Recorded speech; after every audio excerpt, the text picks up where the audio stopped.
Bonjour, je suis content de vous voir en présentiel comme en distanciel.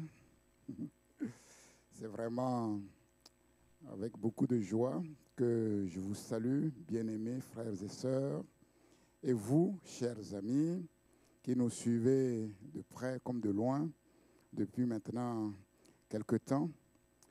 Voilà, que Dieu soit béni. Mon retour a été décalé d'une semaine pour des raisons que vous connaissez très bien. Et par la grâce de Dieu, tout s'est bien déroulé. Et aujourd'hui, nous avons cette opportunité d'être dans la maison qu'il a choisie pour invoquer son nom. Et nous croyons que notre Seigneur est présent. Alléluia.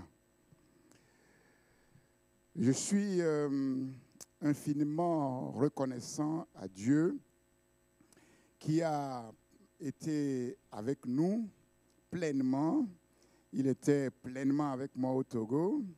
Il a été pleinement avec vous ici. Il est pleinement avec nos bien-aimés frères et sœurs dans le monde entier. Et c'est lui qui nous soutient.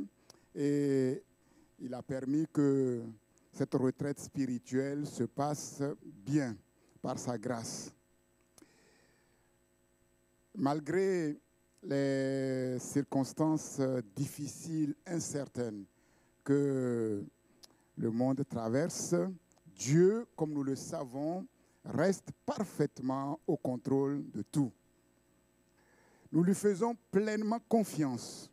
Sa puissance souveraine agit pour faire concourir toutes choses dans le ciel, sur la terre, sous la terre, au bien de ses enfants, au bien de ceux qui ont placé leur confiance en lui. Comment caractériser cette retraite spirituelle? Je dirais simplement stratégique, mais aussi difficile. Un peu comme les temps difficiles que nous traversons. L'ennemi est déchaîné, mais Jésus-Christ reste vainqueur. Nous combattons dans la victoire pour la victoire. Nous combattons dans la victoire parce que la victoire a déjà été remportée. Pour la victoire parce que bien que l'ennemi soit vaincu, il ne veut pas déposer les armes. Il veut que nous puissions lui signifier bel et bien qu'il est vaincu. Et c'est ce que nous faisons. Un peu comme le cavalier de Apocalypse 6 qui partit en vainqueur pour vaincre. Alléluia. Et comme nous l'avons chanté, nous sommes un peuple de vainqueurs. Malgré les apparences des jours difficiles que l'humanité tout entière traverse, la puissance invisible de Dieu est bel et bien à l'œuvre et en profondeur pour l'accomplissement du plan de salut avant la fin des temps. Alléluia.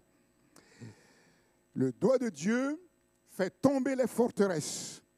Les portes s'ouvrent et l'évangile avance avec puissance et gloire jusqu'aux extrémités de la terre. Mais nous sommes bien obligés de nous adapter, d'adapter nos programmes par rapport à cette crise sanitaire, par rapport au protocole de la crise sanitaire.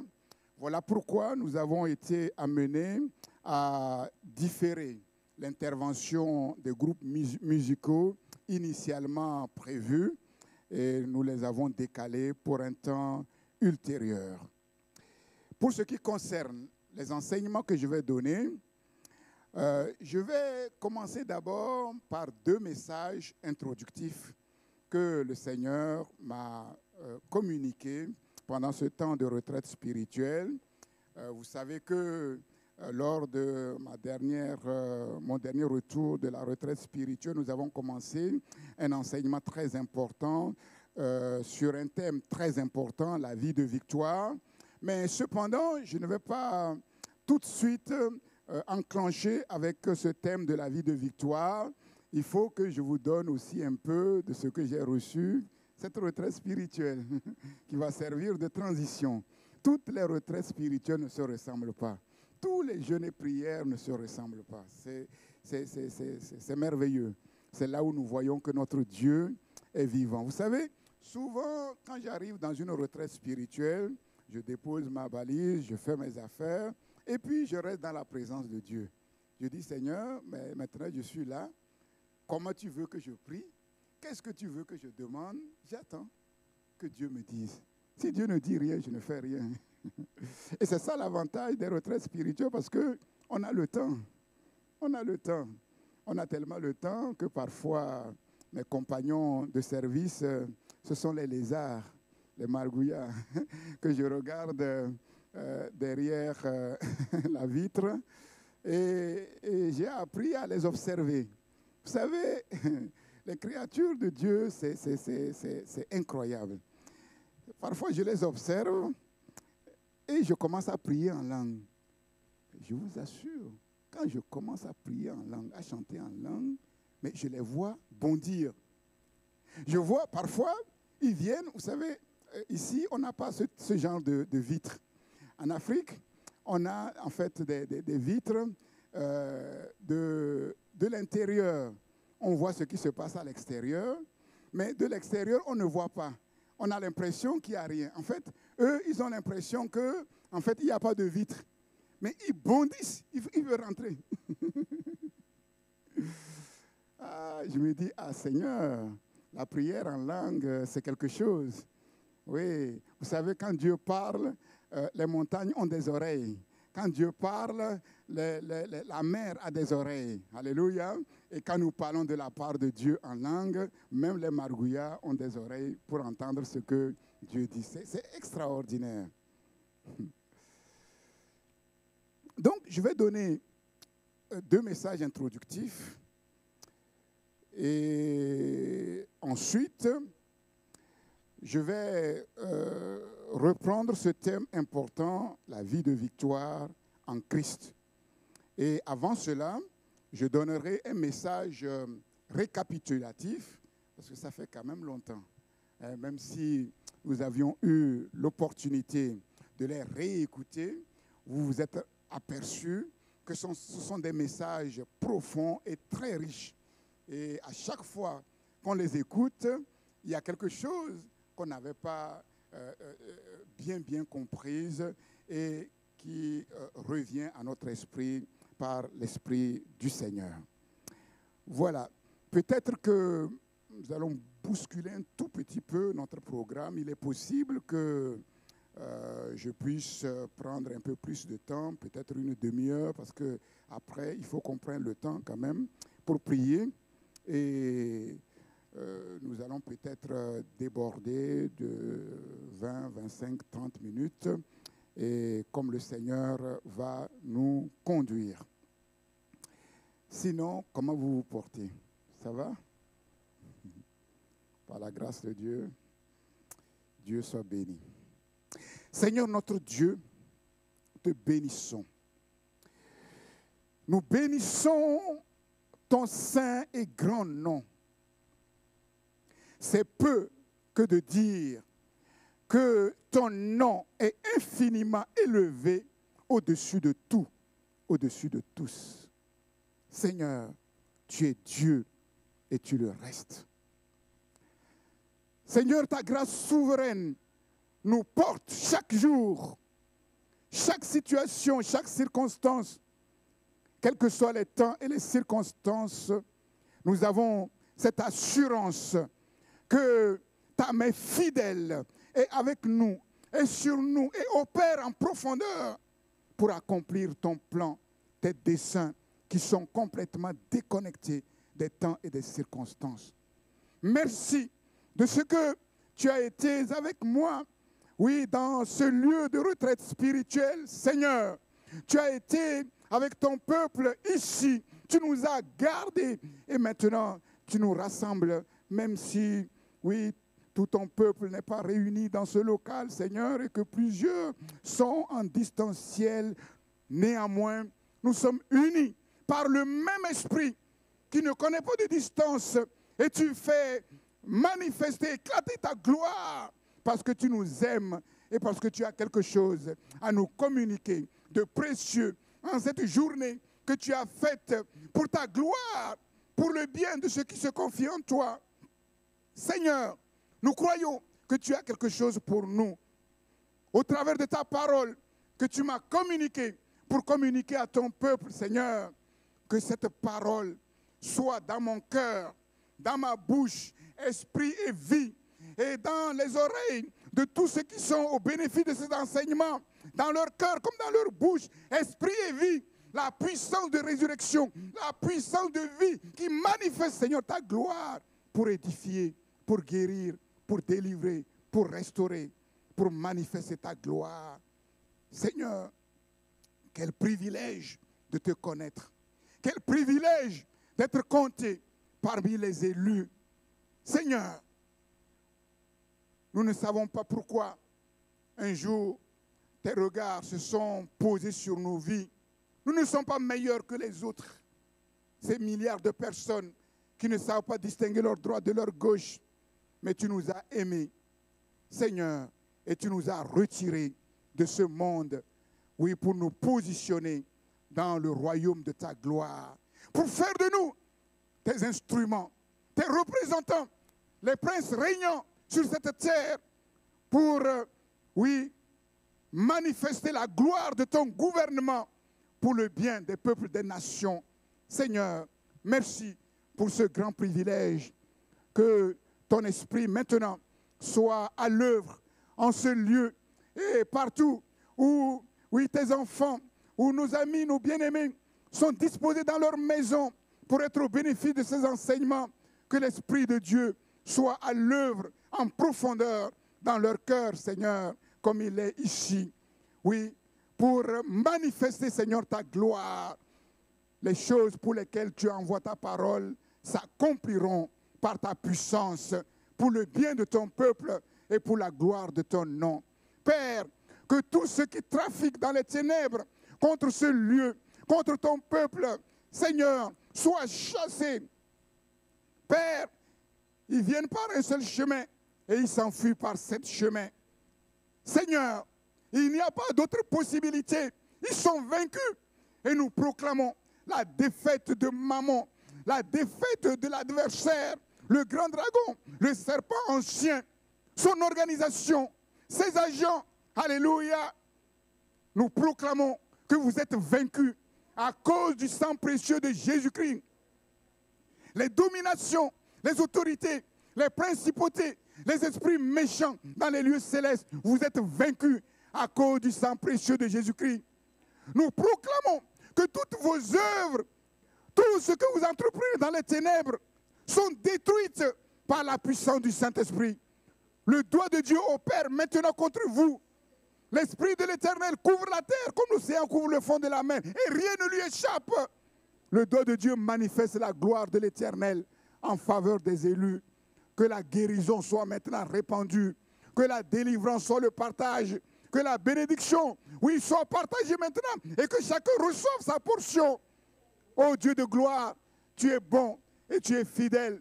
Voilà pourquoi, oui, nous plaçons entièrement notre confiance et nous nous déconnectons des temps et des circonstances pour nous focaliser sur celui qui est mort et ressuscité pour nous, Jésus-Christ de Nazareth, notre Seigneur et notre Sauveur. Amen. Amen. Est-ce qu'on peut remercier le Seigneur en lui donnant une petite main d'acclamation? Il est le roi de gloire, il est le roi des rois, le Seigneur des seigneurs. Il est le Dieu tout-puissant, le Dieu qui nous aime d'un amour inaltérable. Merci. Merci.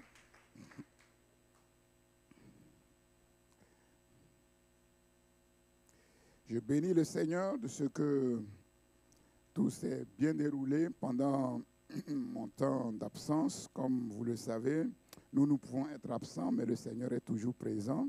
Et dans l'esprit, j'avais cette assurance que tout se passait bien, tous fidèles au poste, et je bénis le Seigneur pour cela. Nous voyons vraiment cette œuvre que le Seigneur accomplit vraiment en profondeur.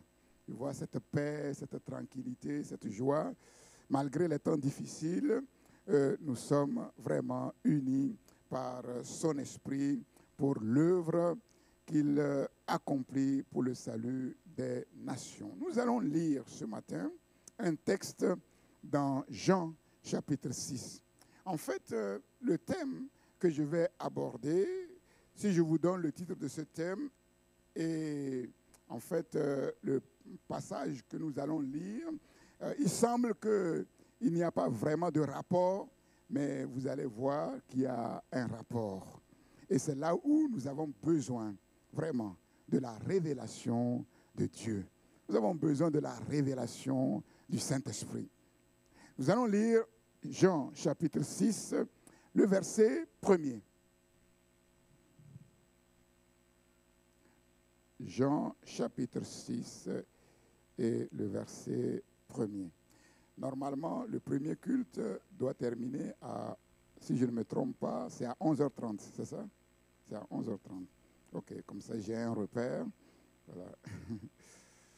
Jean chapitre 1er, Jean chapitre 6, verset 1er. Après cela, Jésus s'en alla de l'autre côté de la mer de Galilée ou mer de Tibériade. Une grande foule le suivait parce qu'elle voyait les miracles qu'il opérait sur les malades. Jésus monta sur la montagne et là, il s'assit avec ses disciples. Or, la Pâque, la fête des Juifs, était proche. Ayant levé les yeux et voyant qu'une grande foule venait à lui, Jésus dit à Philippe, où achèterons-nous des pains pour que ces gens aient à manger?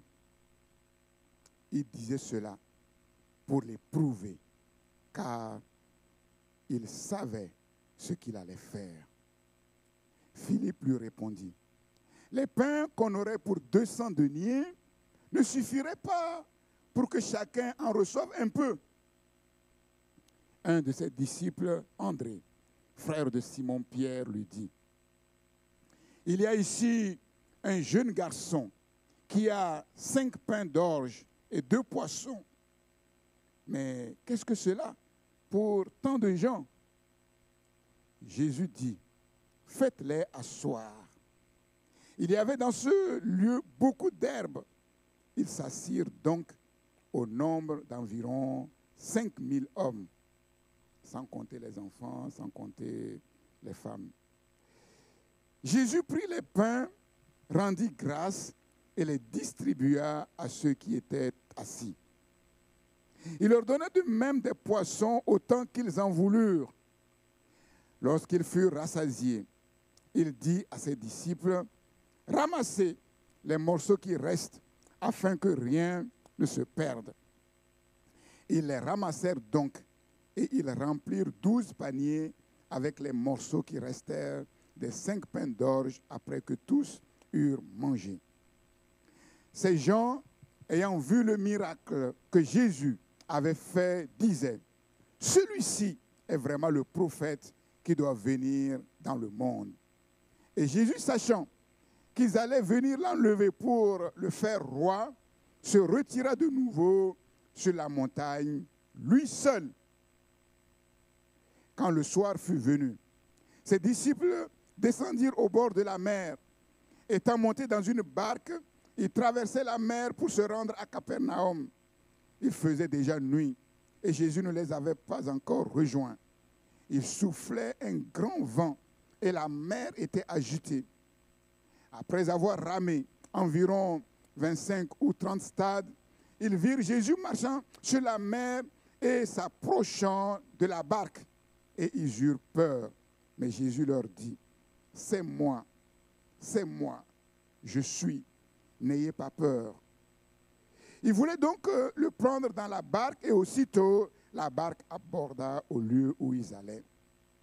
La foule qui était restée de l'autre côté de la mer avait remarqué qu'il ne se trouvait là qu'une seule barque et que Jésus n'était pas monté dans cette barque avec ses disciples, mais qu'ils étaient partis seuls.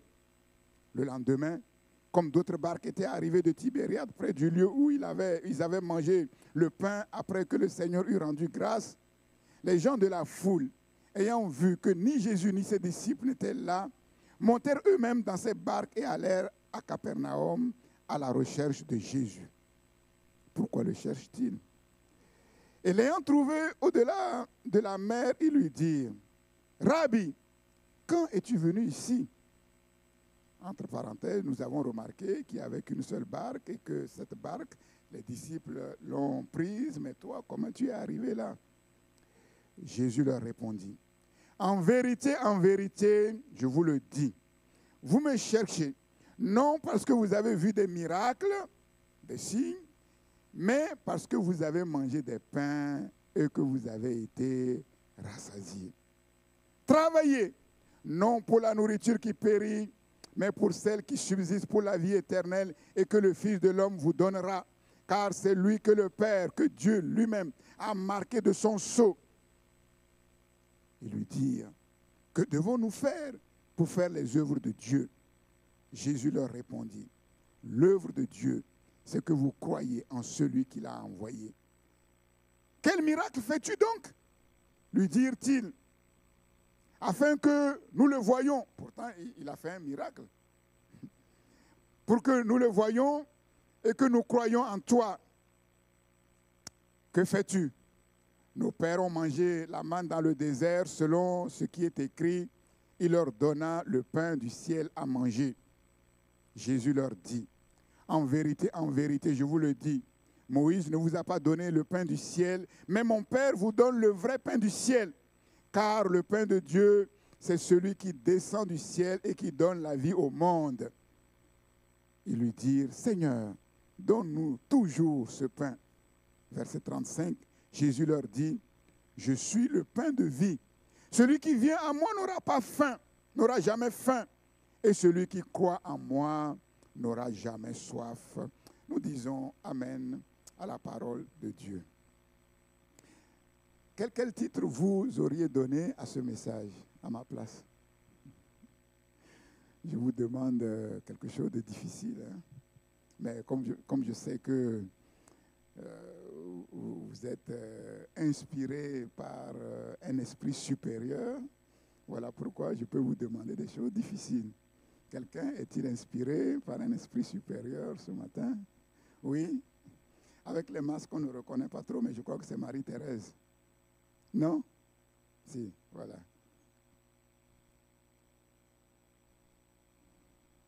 Jésus, le pain de vie. Bon, c'est simple. Et c'est littéral aussi. Et quelqu'un, oui? Le Dieu qui pourvoira. Oui? La source d'eau intarissable. Quelqu'un d'autre? Ben, voici, moi, le titre que Dieu m'a donné de donner à ce message. Régner dans la vie par Jésus-Christ seul. Voilà pourquoi je vous ai dit qu'il faut la révélation. Et là, on va maintenant quitter la terre des réalités terrestres, pour maintenant entrer dans les réalités spirituelles, c'est-à-dire le terrain de la révélation. Et c'est de ça que nous avons besoin. Régner dans la vie par Jésus-Christ, lui seul. Jésus-Christ. Et Jésus-Christ, lui seul, suffit pleinement à tous et à tout.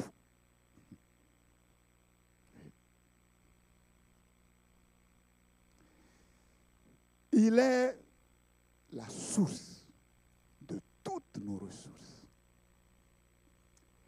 C'est ce que le monde ne peut pas comprendre. Si j'allais sur TF1, journal de 20 heures, pour dire, j'ai une bonne nouvelle à vous donner. À partir de maintenant, voilà, la bonne nouvelle qui vient du ciel, c'est que tous les Français, les 65 millions de Français, vous allez arrêter de travailler. Et chaque jour, vous aurez à manger, mais être rassasié jusqu'à ce qu'il reste des tonnes de nourriture en abondance. On va se moquer de moi. On va dire, ah ouais, on vous a dit, hein, ces évangéliques-là, c'est des fous. C'est des fainéants et ils veulent conduire la France dans la faillite. Et je leur dis, il y a un homme, une personne. Si nous regardons à cet homme, à cette personne, nous aurons largement de quoi vivre matin, midi et soir, et il restera en abondance. On ne saura pas quoi faire. Le monde ne peut pas comprendre ça. Maintenant, la question, c'est est-ce que l'Église le comprend? Est-ce que les enfants de Dieu le comprennent? Et c'est ça le problème. C'est ça notre problème. Le monde se bat pour avoir ceci, pour avoir cela, parce qu'on leur a enseigné que pour bien vivre, pour être heureux, il faut avoir travail, il faut avoir argent, il faut se marier, avoir maison, avoir voiture, et là vous serez bien. Et le monde se tue au travail. Et pourtant, le monde existe depuis des millénaires. Et depuis des millénaires, Dieu nous a donné l'intelligence. Et on a observé comment le monde évolue, comment l'histoire évolue. Mais toutes ces choses après lesquelles le monde a couru, est-ce qu'ils ont été pleinement rassasiés, satisfaits? Non.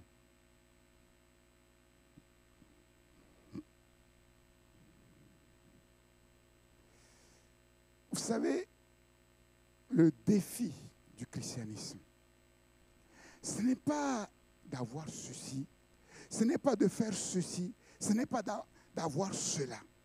Malheureusement, le christianisme a fait fausse route parce que nous tous, quand nous sommes venus au Seigneur, on a cru qu'avec Dieu, on va avoir ceci. Certains même se battaient pour savoir qui allait être le premier à se marier. On allait avoir ceci, on allait avoir cela. Et tout le monde se bat. On entend des témoignages. Voilà ce que Dieu m'a donné. Voilà ce que Dieu a fait. Ce n'est pas ça le christianisme. Ce n'est pas pour ça que le Fils de Dieu a quitté son trône de gloire pour venir. Parce qu'avant de venir, il y avait tout ça sur la terre. Et après, il y a toujours tout ça sur la terre. Le défi du christianisme, le défi des enfants de Dieu que nous sommes, c'est la représentativité. Représenter le Dieu invisible que aucun œil ne peut voir sur la terre.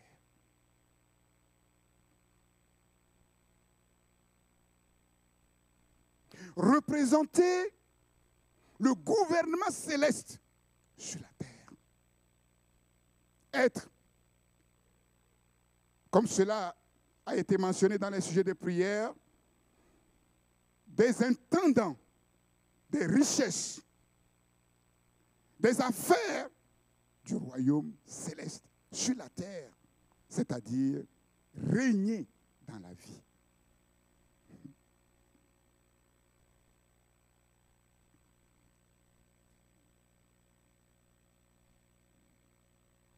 Combien ici sont vraiment convaincus qu'ils sont des princes, des rois, des princesses? Qui est convaincu ici qu'il est prince, qu'il est princesse?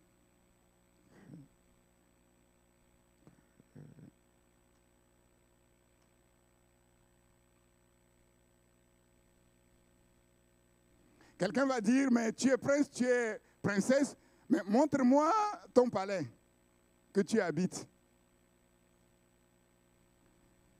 montre-moi ta Rolls. Montre-moi ton jet privé. Sur la terre, Jésus était roi, oui ou non? Où était son jet privé? Où était son palais? Et pourtant, ce que ceux qui ont des palais, ceux qui ont des jets privés n'ont pu faire, lui, il a fait facilement.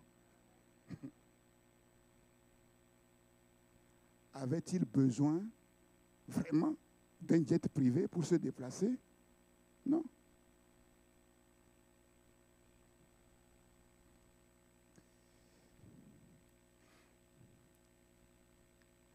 La parole de Dieu nous révèle que les seuls hommes, les seules femmes qui sont qualifiés pour apporter un changement réel dans le monde, ce sont les envoyés de Dieu sur la terre. Et la Bible nous révèle que l'envoyé, le représentant par excellence de Dieu sur la terre, a radicalement, éternellement, profondément et de manière irréversible changé la figure du monde de telle manière que dans l'histoire, il y a un avant et un après Jésus-Christ. Jésus-Christ a été le point de basculement. Il y a un avant et il y a un après.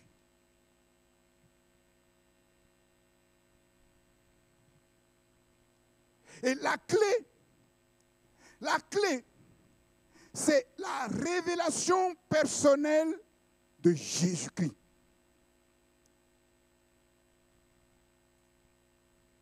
Connaître véritablement qui est cet homme, sa personne incomparable, sa place unique dans tout l'univers.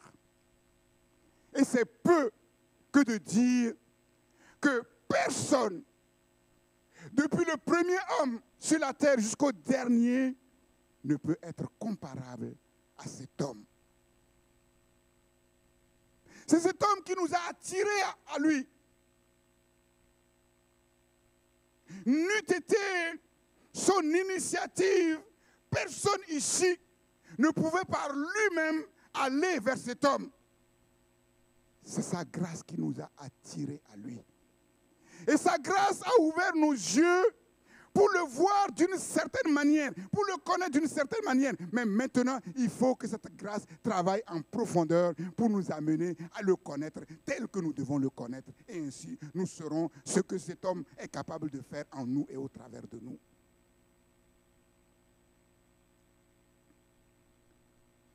Pierre a eu cette révélation quand Jésus a demandé, mais qui je suis? Pierre a dit, mais tu es le Christ, le Fils du Dieu vivant. Et Jésus va lui dire, mais ça là, les paroles qui sont sorties de ta bouche, ça ne vient pas d'un homme. Ce n'est pas la chair et le sang. Ce n'est pas dans des bouquins. Ce n'est pas à la télé.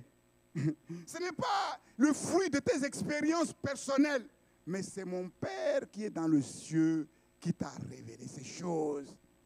Et parce que ces choses t'ont été révélées, Pierre, je t'annonce maintenant que tu as entre tes mains des clés.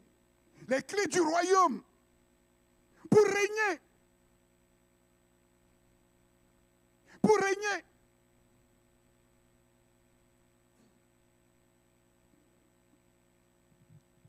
Il y a, bien-aimés frères et sœurs, un fossé, un abîme entre Jésus et tous les humains, si grand soit-il. Sans la révélation personnelle du Fils de Dieu, impossible connaissance, incompréhension totale de la parole de Dieu, décalage complet avec Dieu. Parce que le mystère de Jésus-Christ, c'est le mystère du Fils de Dieu. Et vous savez que c'est là la pierre d'achoppement. Comment Dieu peut-il avoir un fils? Quelle est la femme de Dieu? Et avec qui il a pu enfanter ce fils? Toutes les religions tombent sur cette pierre d'achoppement. C'est la révélation. La révélation. Le mystère de Jésus-Christ, c'est le mystère du Fils de Dieu. Le mystère du Fils de Dieu, c'est la clé du mystère de Dieu. C'est la clé du mystère de l'homme. Qu'est-ce que l'homme? Qu'est-ce que l'homme? Sans la révélation, on ne peut pas savoir ce que c'est qu'un être humain. Qui tu es réellement? Tu ne sais pas. Tu ne sais pas qui tu es.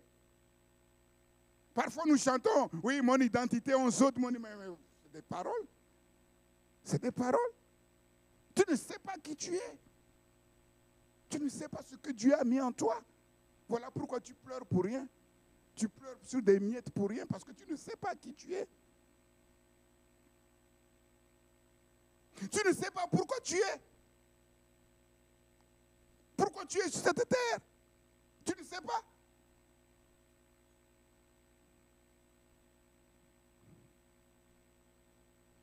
Le mystère de Jésus-Christ, c'est la clé du mystère de la vie. La vie présente et la vie à venir.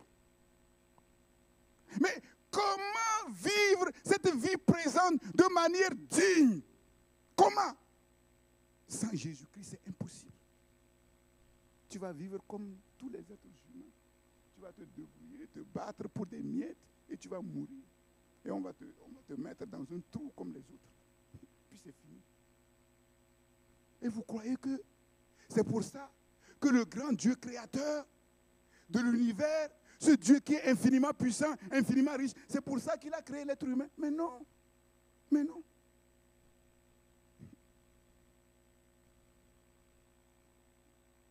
Revenons à notre texte. Une journée pas comme les autres. Le contexte. 2 récits de miracles. Le premier, la multiplication des pains pour nourrir 5000 hommes. Et Jésus marchant majestueusement sur la mer, malgré la furie, les vents déchaînés. Ensuite, Jésus va donner un enseignement fondamental, essentiel. Et suite à cet enseignement, différents dialogues avec la foule qui ne comprenait rien, avec les chefs des Juifs, et ensuite avec ses disciples. Et tout cela va aboutir à une séparation radicale, à un tri dans la foule.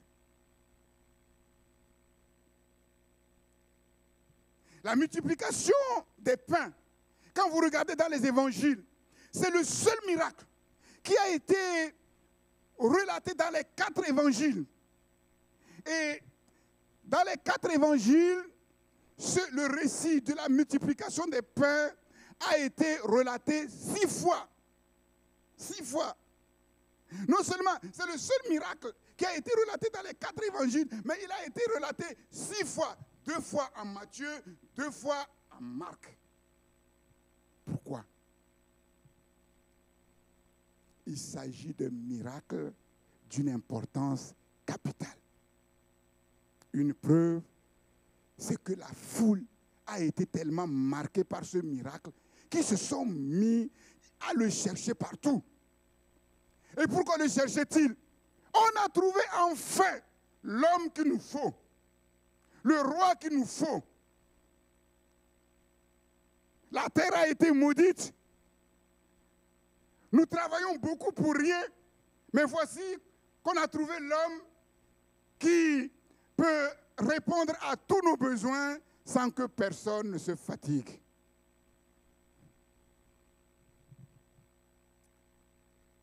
Il y avait un détail essentiel, la Pâque. Or, la Pâque, la fête des Juifs, était proche. Pourquoi ce détail? Parce qu'il y a une corrélation très importante avec la multiplication des pains. La Pâque rappelle la sortie d'Égypte, l'extraordinaire délivrance des enfants d'Israël de l'esclavage en Égypte. Et la Pâque aussi rappelle la marche du peuple de Dieu dans le désert et surtout le don de la manne dans le désert. Dieu a nourri son peuple pendant 40 années. Je vous ai dit tout à l'heure, hein, si je dis à la France d'arrêter de travailler et que Dieu peut les nourrir, les gens vont me traiter de fou. Mais Dieu l'a déjà fait dans l'histoire. Dieu a nourri son peuple pendant 40 années. Pendant 40 années. 6 jours sur 7, la manne descendait du ciel. Les cailles venaient. Et Dieu a dit, pendant ce temps-là, j'ai fait même en sorte que vos souliers ne s'usent pas. Ah, vous voyez là où je vais arriver. Vous commencez à voir là où je vais arriver.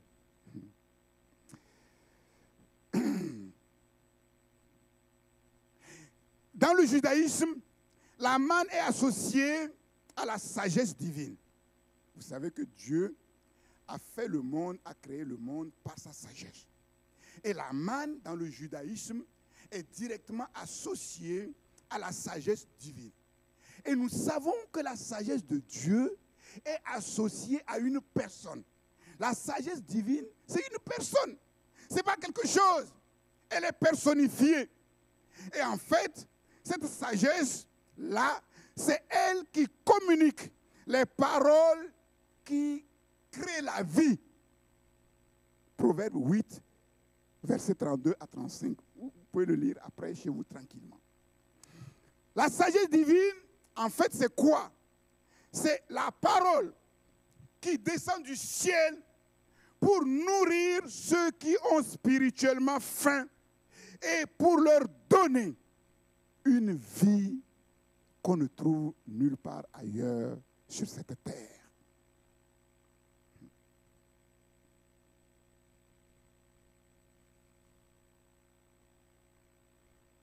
Ésaïe va apostropher sa génération. Ésaïe 55. Voici ce que Ésaïe écrit à sa génération. Pourquoi pesez-vous de l'argent pour ce qui ne nourrit pas? Mais ce n'est pas ce qu'on nous a enseigné. On nous a tous enseigné qu'il faut aller à l'école, il faut avoir des diplômes, et ensuite avoir un travail, et ensuite gagner l'argent.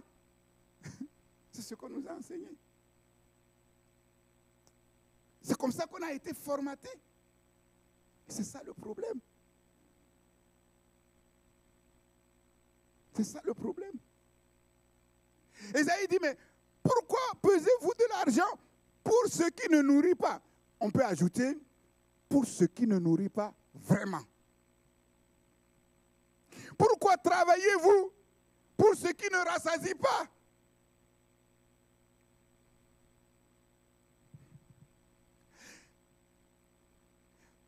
Ésaïe dit, arrêtez-vous un peu, réfléchissez un peu. La vie véritable, ce n'est pas le manger et le boire. Mangeons, buvons, demain nous allons mourir. Ce n'est pas ça la vie. La vie véritable, comme je l'ai dit, ce n'est pas se marier, avoir des enfants, avoir ceci ou avoir cela.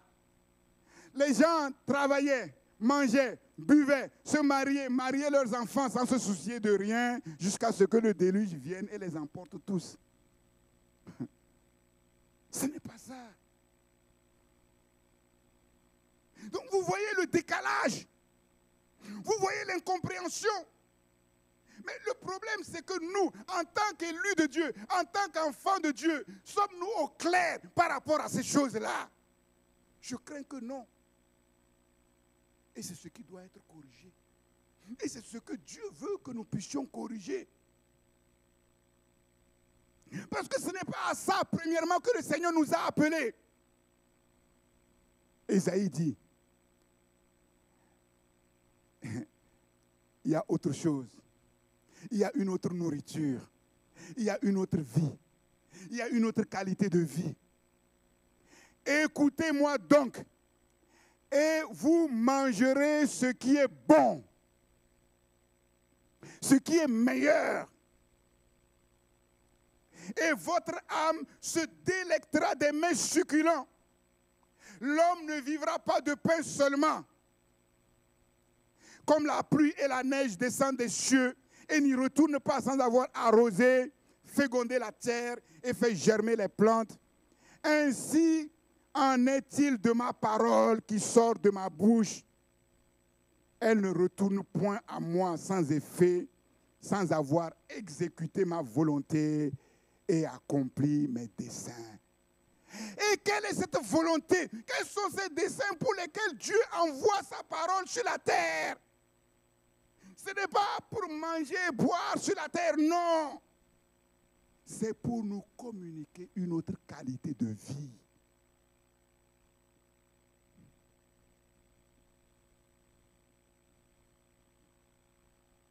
Une vie infiniment meilleure.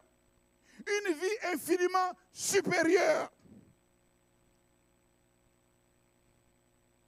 Envoyé du ciel pour donner sa vie pour le monde, Jésus-Christ ici nous est révélé comme celui qui est à la fois la sagesse divine et le vrai pain de vie qui comble parfaitement tout être humain au moyen de la parole de Dieu et de l'Esprit de Dieu.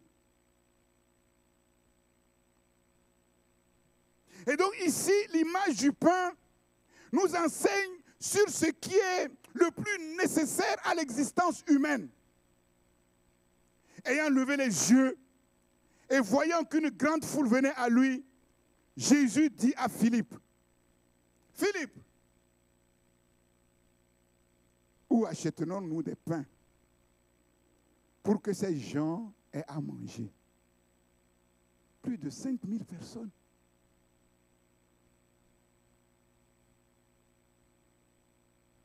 Où achèterons-nous du pain?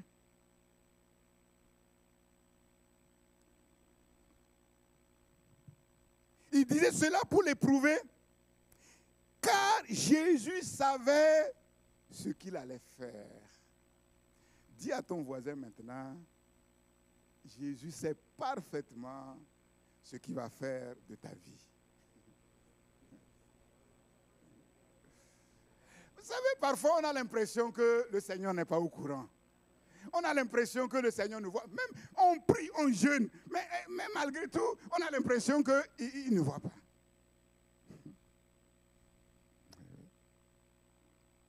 Jésus est en train de t'éprouver. Jésus sait parfaitement ce qu'il fait. Jésus sait parfaitement au jour d'aujourd'hui ce qu'il a fait dans ta vie, ce qu'il lui reste à faire et pourquoi il fait ces choses. Il le sait parfaitement.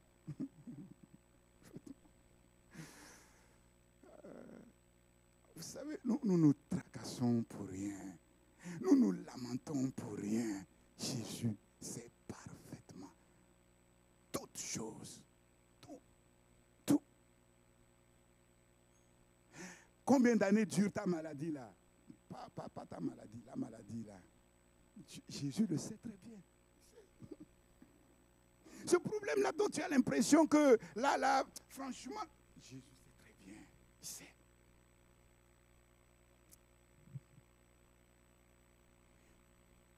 Il disait cela pour l'éprouver. Une épreuve. La parole de Dieu nous dit. L'épreuve de quoi? L'épreuve de la foi de Philippe. Philippe, Jésus était en train de lui dire, est-ce que tu connais celui qui est en train de te parler? Quelle est la nature de ta foi? Sur quoi tu dis que tu crois en Dieu, mais sur quoi ta foi est fondée? Sur tes sentiments? Sur tes pensées? Sur ton expérience personnelle? Sur ce que tu as appris à l'école?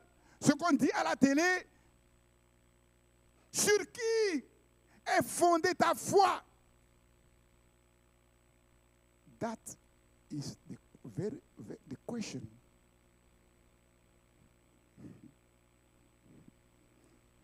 Puisqu'on est dans le terrain de la révélation, on peut parler en langue aussi. C'est ça.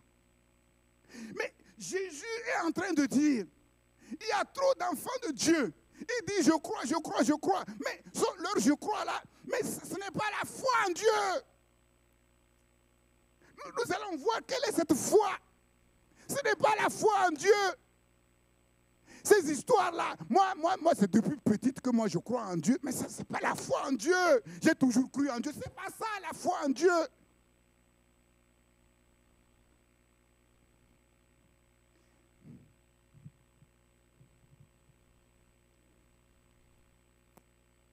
Est-ce que tu sais très bien sur qui tu as placé ta confiance?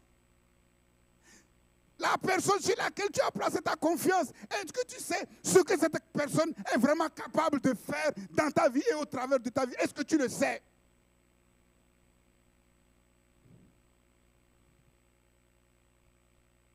Une épreuve est en même temps un défi. Un défi. Et quel est ce défi? Ce défi que Jésus a lancé aux disciples en son temps est le même défi que Jésus nous lance aujourd'hui. Donner à manger aux foules affamées dans les nations. Donner à manger à toutes ces foules affamées dans les nations. Mais avec quoi? Mais comment on va faire? Est-ce que c'est en faisant de temps en temps un peu de collecte par-ci, un peu de collecte par-là, pour recueillir combien? 200 deniers pour nourrir combien de personnes? Quelques dizaines de clochards là qui sont à gauche, à droite, c'est ça qui va... Non, c'est pas ça. C'est bien plus que ça. C'est bien plus que ça.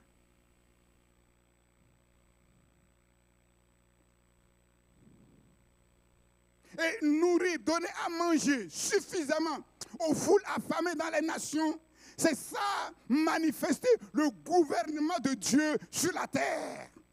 Régner.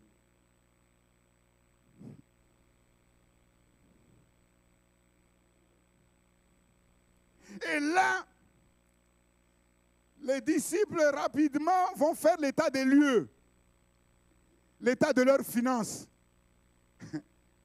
Rapidement, ils vont faire le compte. 200 deniers. 200 deniers. Un denier, ça fait le salaire de l'ouvrier moyen. Le salaire journalier de l'ouvrier moyen. 200 deniers, mais ça ne suffirait même pas pour que chacun puisse avoir un petit morceau de pain.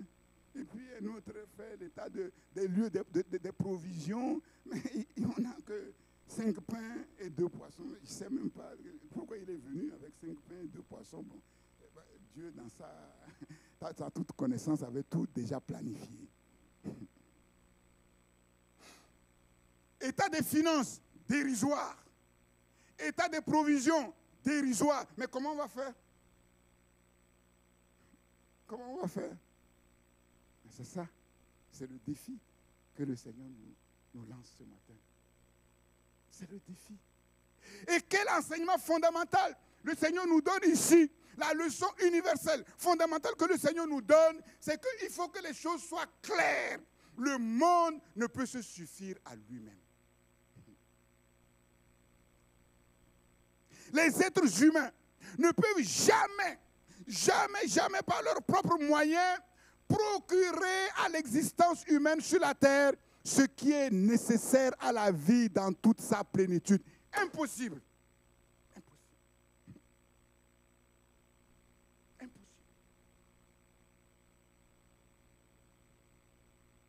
Le pain nécessaire à la nourriture des foules affamées, le pain qui rassasie vraiment, est un don du ciel.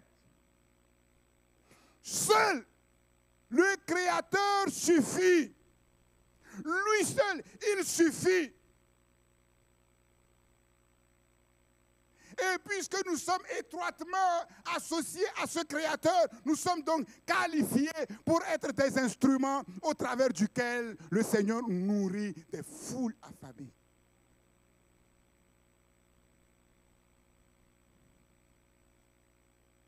C'est extraordinaire. Dans la prière que Jésus a enseignée aux disciples, notre Père qui es aux cieux, que ton nom soit, que ton règne, on saute. Donne-nous aujourd'hui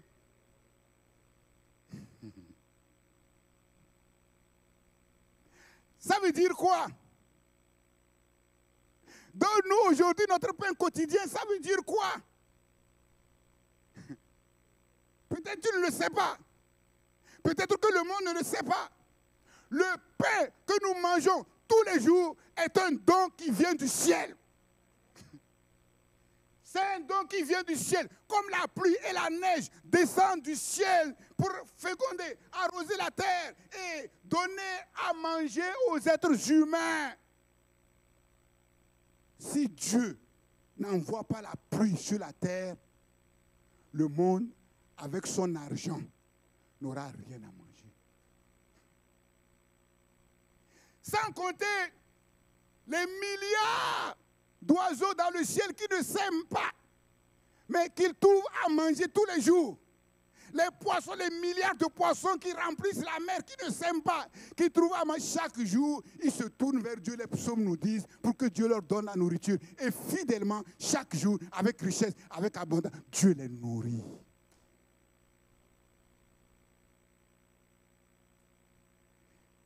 Et c'est nous, en tant qu'enfants de Dieu, qui sont la pire des races. Dieu nourrit les oiseaux du ciel, Dieu nourrit les poissons, et ce sont ces enfants que Dieu abandonne. Gens de peu de foi. De quelle foi parlons-nous? En quoi cette foi est placée? Sur quoi cette foi est-elle fondée? Sur qui cette foi est-elle fondée? C'est incroyable.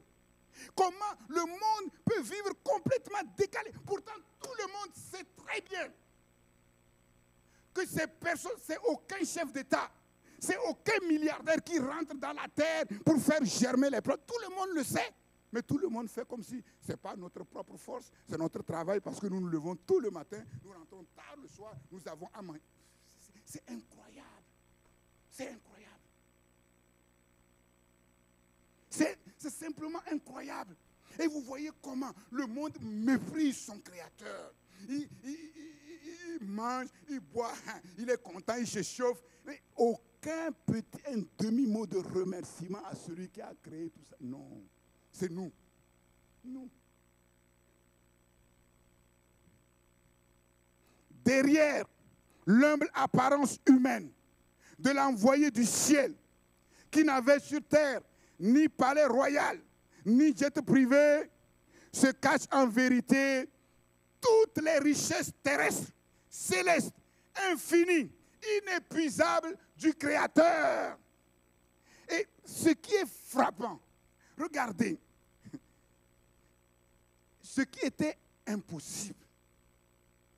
Philippe et les autres, ils se sont regardés. Mais plus de 5000 personnes dans la bourse. Seigneur, réfléchis un peu.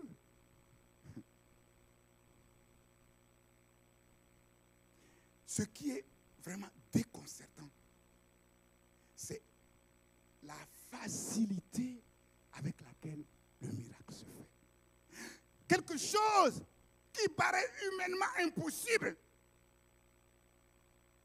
Jésus dit, qu'est-ce que vous avez? 5 pains, 2 poissons. On amène les 5 pains, 2 poissons.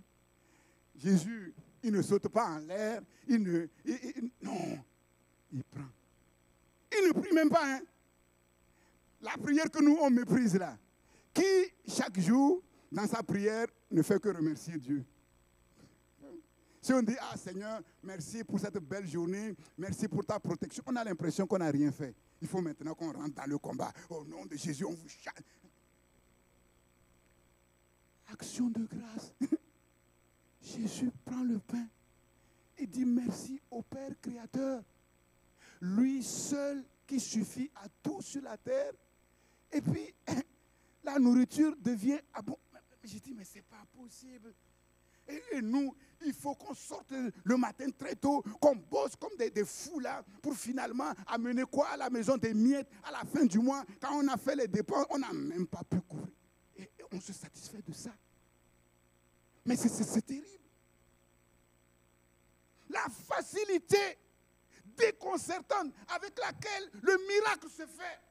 Ça veut dire quoi? Qu'est-ce que je veux te dire aujourd'hui, ce matin, pour ta vie? C'est que ce que tu trouves impossible dans ta vie, ce que tu trouves comme un nœud, comme une voie sans issue, peut devenir comme un jeu d'enfant devant l'Éternel.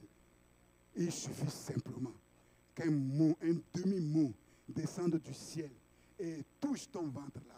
Et tu vas voir que ce que tu as appelé chose impossible devient de manière folle, déconcertante, quelque chose de facile. Un jeu d'enfant. Alors, je me suis assis, j'ai dit, mais Seigneur, mais on a tout faux. On a tout faux. On pense que, il faut jeûner, il faut crier. Non, ce n'est pas ça. Ce n'est pas ça. Ce n'est pas comme ça. Si nous jeûnons, mais nous n'arrivons pas à connaître celui qui, normalement, nous devons connaître, celui que nous cherchons, ça nous sert à quoi? Ça ne nous sert à rien. Nous sommes comme les autres. Nous nous levons tôt le matin, nous rentrons tard le soir et nous nous appuyons sur ça en disant, comme je le fais là, finalement je vais être récompensé, moi aussi, j'aurai quelque chose à manger, on sera exactement comme les autres. Voilà pourquoi je vous dis, on a besoin de quitter ce terrain. Jésus levant les yeux, il faut qu'on lève un peu les yeux. Il faut qu'on voit avec un peu de hauteur, qu'on quitte le terrain des choses qui ont l'apparence de la réalité pour rentrer dans les vraies choses. Et c'est extraordinaire, je vous dis, ce message, il n'y a pas longtemps, quand je devais aller faire le test PCR pour mon voyage retour, j'ai fini le test PCR, la journée était un peu bizarre. Je rentre, j'ai dit, mais Seigneur, tu vois, j'avais une question à poser au Seigneur. J'ai dit, Seigneur, mais pour que je puisse comprendre ce que tu veux faire au travers de ce que je te demande, il faut que tu me révèles quelque chose aujourd'hui. Je prends la parole de Dieu et en fait, comme par hasard, dans ma lecture, je tombe sur Jean chapitre 6. Mais quand je lisais ce livre, ce chapitre, mais c'est bizarre. J'étais comme si mon intelligence était ouverte. Comme si le message était ouvert. Mais ce que le Seigneur me disait là, j'ai dit, mais c'est pas possible, mais c'est pas ça qui est écrit. Voilà pourquoi. Ce que je vous dis là, mais sans la révélation, vous avez vu, je vous ai posé la question. Vous avez vu. C'est ça le problème. C'est ce décalage-là. Il y a un décalage. Et ce décalage, il faut qu'il soit gommé. Nous ne cherchons pas Dieu pour ceci ou cela. Nous cherchons Dieu uniquement pour Dieu. Et quand nous trouvons Dieu, avec Dieu, nous avons tout. Tout. Je vous dis, toi qui veux te marier à tout prix là, mais si tu trouves Jésus aujourd'hui, tu vas demander rendez-vous au pasteur. Tu vas dire, pasteur, c'est toi qui avais raison. Quand tu t'étais converti, tu dis, non, je ne veux pas me marier, je ne veux pas avoir d'enfant. J'ai compris pourquoi. Mais c'est ça la réalité. C'est ça la réalité.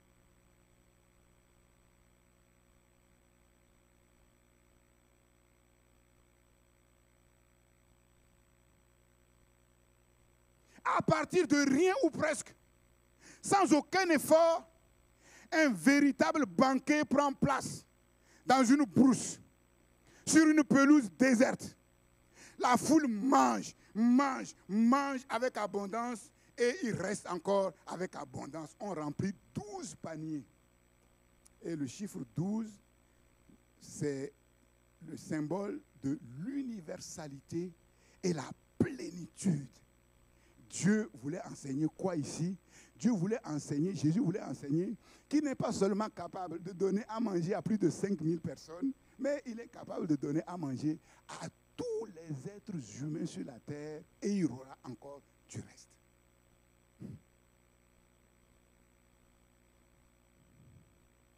Et ces deux miracles nous enseignent la souveraineté, la royauté absolue sur toute la création, sur tout l'univers, par un seul homme appelé Jésus-Christ. Qui est cet homme qui a toute autorité sur le pain quotidien, sur ce qui est essentiel à l'existence humaine sur la terre, et qu'il donne avec abondance aux foules? D'ailleurs, la foule ne s'est pas trompée. Elle a vu quelque chose, mais seulement elle a vu flou. Elle a dit, ah, celui-là, c'est le prophète. Jésus est plus qu'un prophète. C'est un messie politique. Jésus est plus qu'un messie politique. Ils veulent maintenant le faire roi. Et qu'est-ce que Jésus va faire? Jésus se retire. Jésus ne veut pas de la royauté banale des êtres humains sur la terre. Il est le roi des rois. Il est le Seigneur des seigneurs. Le réduire au bas niveau de celui qui donne la nourriture périssable aux gens, c'est le méconnaître, c'est le mépriser. Il a bien plus que cela.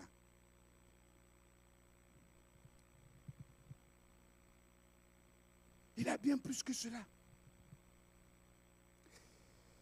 Qui est celui-là qui marche sur les vagues de la mer en furie, avec cette assurance tranquille, ce calme déconcertant?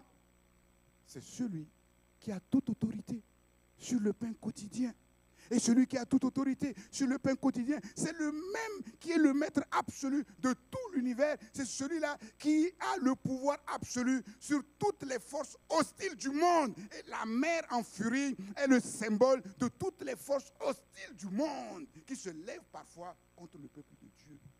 Et Jésus nous montre majestueusement qu'il est au contrôle parfaitement de toutes ces puissances hostiles.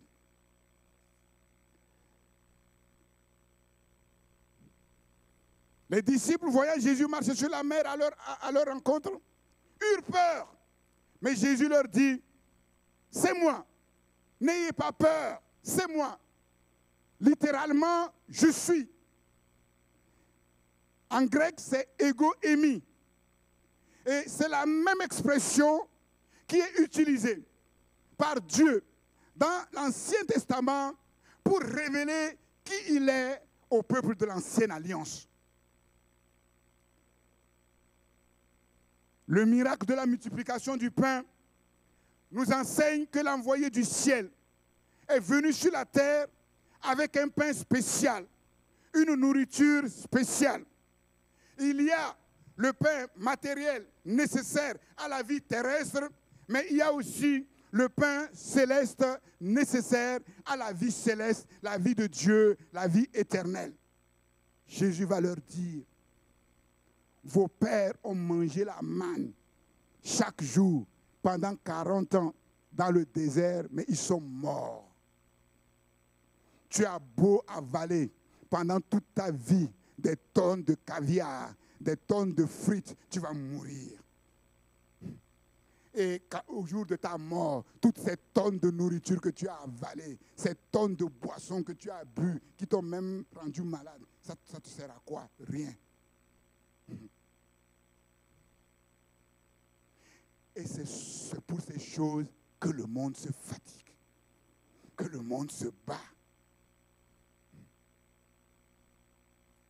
Vos pères ont mangé. Quel miracle fais-tu? Fais un miracle, nous.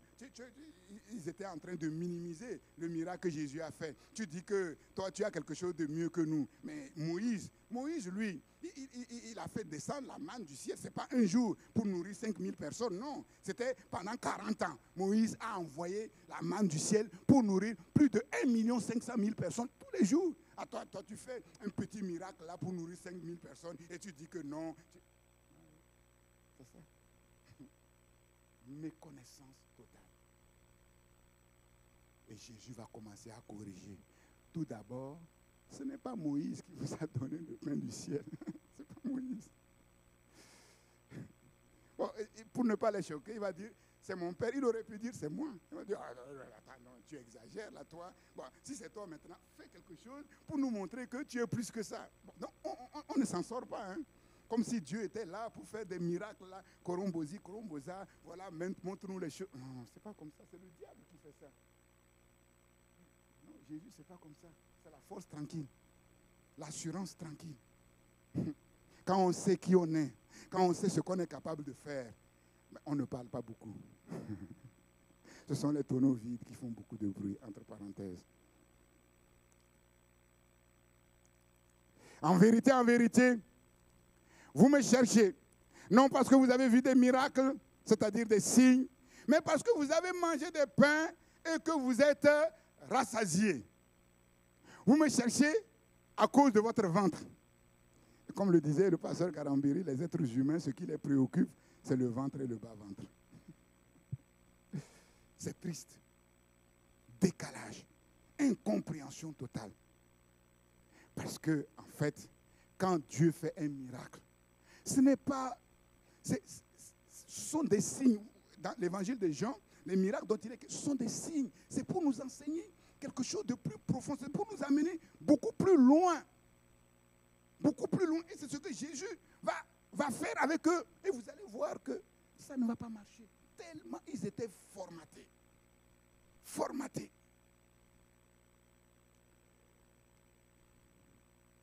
Vous me cherchez parce que vous avez mangé du pain. Pourquoi tu cherches Dieu? Pourquoi cherches-tu Dieu? Ça paraît comme ça, hein? Mais en fait, c'est de là que tout découle. Ils ont cherché Jésus. Est-ce qu'ils l'ont trouvé, oui ou non? Ils l'ont trouvé. Et ça a été quoi? Mais catastrophique. Ils l'ont trouvé et finalement ils ont été chassés. Pourquoi? Parce qu'ils l'ont cherché mal. Ils l'ont cherché mal. Ils l'ont cherché pour leur ventre. Réduire Dieu à son ventre, on a vu l'idolâtrie. Hein? Pour certains, leur Dieu, c'est leur ventre. Mais c'est terrible. C'est terrible. Travailler, non, pour la nourriture qui périt, mais pour celle qui subsiste, pour la vie éternelle et que le Fils de l'homme vous donnera. C'est pour cette nourriture que nous devons nous battre. C'est pour cette nourriture que nous devons travailler. Je vous l'ai dit, si Dieu veut maintenant que tu arrêtes de travailler, mais que tu sois plus riche que tu l'es, que tu sois plus heureux ou plus heureuse que tu l'es aujourd'hui, tu le seras. Seulement, on n'éprouve pas Dieu en disant, ouais, moi je comprends, Dieu est comme ça, donc j'arrête le travail. Est-ce que Dieu t'a dit d'arrêter le travail? Non. Non. Ce n'est pas comme ça. C'est une fausse foi qui a l'apparence d'être la foi, mais qui est mal placée. Tes raisonnements, ce n'est pas comme ça. Ce n'est pas comme ça. Le monde a renversé complètement l'ordre des priorités. Que devons-nous faire pour faire l'œuvre de Dieu? Qu'est-ce que nous devons faire maintenant pour travailler? Jésus dit, c'est pas ça. Ce n'est pas faire. Non.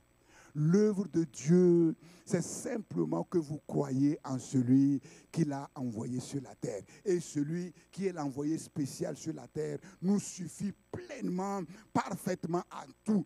Il est la source de toutes nos ressources. Tout ce dont nous avons besoin se trouve en lui. Que ce soit le pain sur la terre, que ce soit le pain céleste, tout se trouve en lui.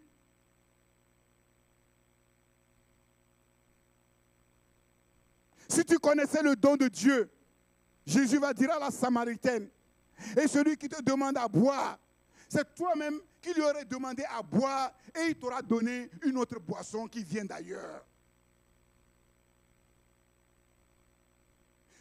Chaque jour, tu vas venir boire à ce puits-là, mais ta soif ne sera jamais étanchée. Mais moi, l'eau que je vais te donner va devenir en toi une source qui va couler non seulement dans le siècle présent, mais dans le siècle à venir. C'est-à-dire qu'avec ce que Dieu nous donne, on ne meurt pas.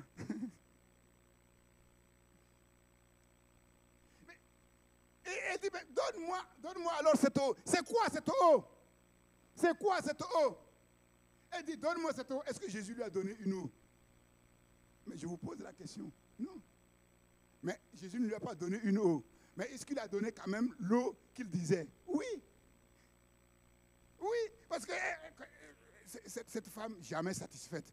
Voilà une femme qui pensait que le bonheur d'une femme, c'est d'avoir un mari. Et le premier mari, ça ne marche pas. Le deuxième mari, ça ne marche pas. Le quatrième mari, ça ne marche pas. Le cinquième, elle dit, là, c'est fini, basta. Bon, maintenant, je ne me marie pas. Mais il y a même dans la maison de Dieu, il y a des enfants de Dieu, comme ça, ils sont convaincus que tant qu'ils ne sont pas mariés, là, voilà. Salomon, lui, il a eu 1000 femmes. Il a dit 1000 femmes, là, il a cherché une parmi les 1000. Bon, une autre aurait pu dire, j'ai eu 1000 hommes et parmi eux, je n'ai trouvé qu'un seul homme. C'est compliqué. Jésus lui dit, mais si c'est seulement, tu t'attaches aux choses de la terre, là, que ce soit mari, que ce soit ceci, que ce soit cela, tu ne seras jamais rassasié. Le mari que tu vas avoir, la femme que tu vas avoir le lendemain, tu vas te rendre compte que, le mariage, là, je pensais que c'était comme ça. Maintenant, je vois que c'est autre chose.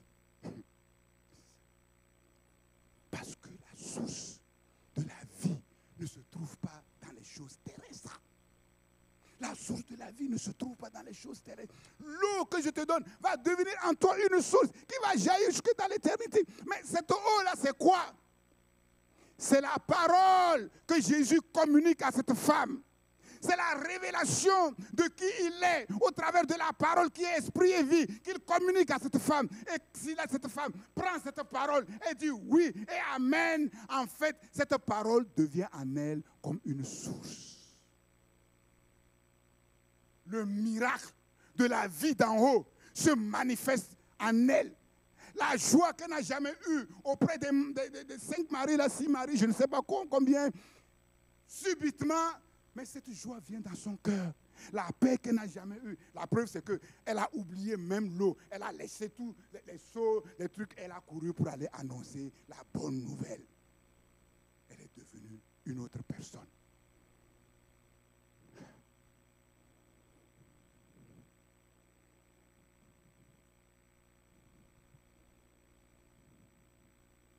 Travaillez non pour la nourriture qui périt, mais celle qui demeure pour la vie éternelle et que le Fils de l'homme vous communique. Jésus va maintenant commencer à dévoiler sa véritable identité, la véritable identité du donateur. Et il va poursuivre en disant, en vérité, je vous le dis, ce n'est pas Moïse qui vous a donné le pain du ciel, mais mon Père vous donne le vrai pain du ciel. Car le pain de Dieu, ce n'est pas quelque chose, ce n'est pas de la matière, ce n'est pas quelque chose. Le pain de Dieu, c'est une personne, c'est celui qui descend du ciel et qui donne la vie au monde. Je suis le pain de vie. Je suis le pain de vie. Celui qui vient à moi n'aura jamais faim.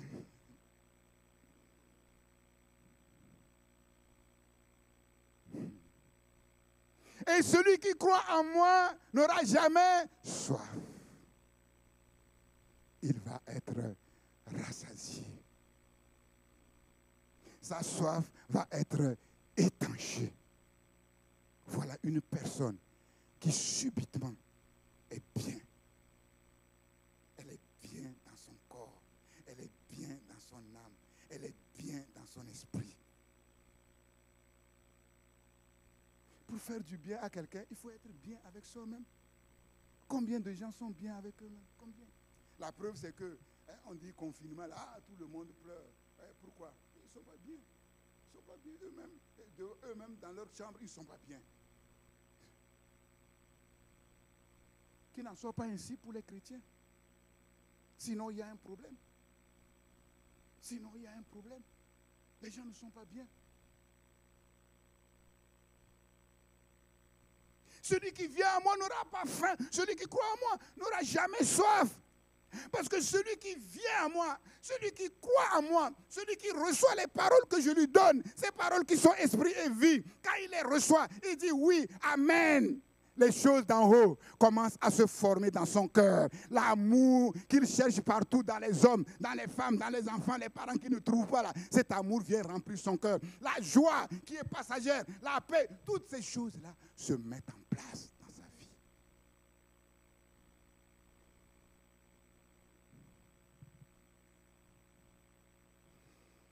Je suis le pain de vie. Je suis le pain de vie. Je suis. Cette expression incompréhensible, extraordinaire, la révélation de ce que Dieu est dans sa nature, dans son essence, que le monde ne peut comprendre, que l'intelligence humaine ne peut comprendre, que la sagesse humaine ne peut comprendre. Quand vous regardez, en dehors de l'évangile de Jean, les autres évangiles, en fait, les enseignements de Jésus sont centrés sur le règne et le royaume de Dieu. Mais dans l'évangile de Jean, les enseignements de Jésus sont centrés sur sa propre personne, l'auto-révélation.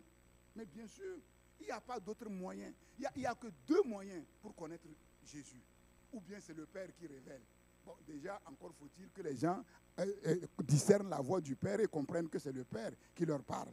Dieu a parlé au travers des miracles qu'il a fait pour qu'ils reconnaissent que Jésus est le Fils de Dieu. Ils n'ont pas cru. Mais Jésus est obligé maintenant de leur parler. Sinon, on ne peut pas. Impossible. Impossible. Et vous voyez ces déclarations extraordinaires dans l'évangile de Jean, qu'on peut séparer en deux catégories. Le je suis, parfois avec complément, parfois sans complément. Et quand on regarde de près ces expressions, on voit réellement qui est Jésus. Ce qu'il est capable de faire. Jésus va dire aux Juifs, Jean chapitre 8, si vous ne croyez pas que je suis, mais vous allez mourir dans vos péchés. Vous allez mourir dans vos péchés. Il n'y a qu'un seul médiateur, il n'y a qu'un seul sauveur. Si vous ne le croyez pas, mais vous êtes fichus, si je puis m'exprimer ainsi. Quand vous voulez me tuer, quand vous allez me tuer là, sur la croix, c'est là que vous allez savoir que je suis. Que je suis. Ils sont venus dans le jardin pour l'arrêter. Judas, était en tête du cortège. Jésus s'approche. Vous cherchez qui? Jésus de Nazareth. Je suis. Ils reculent tous, ils tombent. Ils se relèvent encore, ils viennent. Vous cherchez qui? Jésus de Nazareth. Jésus a réfléchi par deux fois. Il a dit non. Bon, il faut que j'accomplisse l'œuvre. S'il avait répondu autre chose, tout cela, il n'allait plus se relever. Je suis. L'autorité, la puissance qui transparaît dans ces deux mots, je suis. Ils sont tombés.